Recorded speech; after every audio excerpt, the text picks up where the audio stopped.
Hello guys, welcome back to the channel. In this today's tutorial, I'm going to show you how you can restore an older version of a Google document. Okay, let's get into it guys. Here I have opened my Google document, and first of all, I'm going to show you how we can see the changes in our document.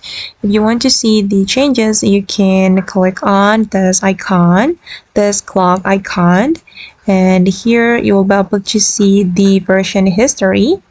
And if you want to restore it to the older version, we just need to select the older version like this guys, and this is the older version of my document.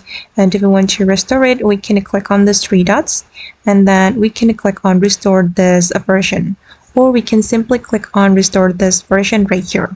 It's the same. And after you click on the option or this option, you can get the older version of your Google document.